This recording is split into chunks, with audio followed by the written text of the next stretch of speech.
चलिए खबरों में आगे बढ़ते हैं। कांग्रेस ने मोदी सरकार के श्वेत पत्र को राजनीतिक घोषणा पत्र बताते हुए दावा किया कि मनमोहन सिंह के शासनकाल में भारतीय अर्थव्यवस्था की बुनियाद मजबूत हुई।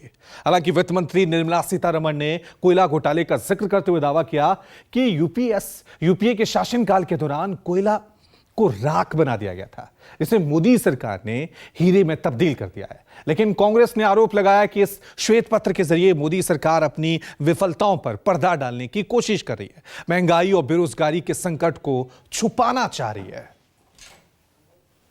Move that this house do consider the white paper on the Indian economy and its impact on lives of the people of India.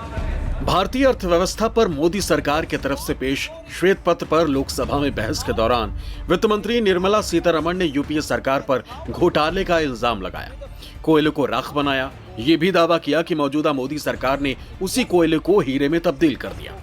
लेकिन कांग्रेस ने पूछ ही डाला कि आखिर आपका ये श्वेत पत्र 10 साल बाद क्यों आया? 2014 में सत्ता संभालने वाली मोदी सरकार को ये ख्याल उसी साल क्यों नहीं आया?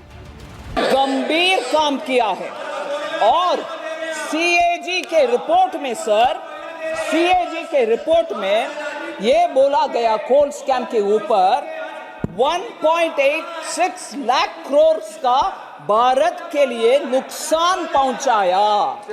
1.86 लाख करोड़ का नुकसान इनके कोल स्कैम के वजह से भारत देश ने भुगतना पड़ा। फिर सर सुप्रीम कोर्ट उस सिचुएशन को इतना गंभीरता से लेकर के 214 कोल ब्लॉक्स का लाइसेंस को रद्द करवाया। ये श्वेत पत्र नहीं है, ये काला ब्रश है। This is not a white paper, this is a black brush. और माननीय वित्त मंत्री जी की जो उत्तेजना है उसको पूरी तरह से प्रमाणित करती है। भारत का इतिहास, रविशंकर जी बैठ जाइए, अब सुनने की क्षमता रखिए, अब सुनने की क्षमता रखिए, बैठ जाइए। अरे ऐसे बीच में खड़े हो जाते हैं आप। अध्यक्ष जी, भारत का इतिहास 2014 में शुरू नहीं हुआ था।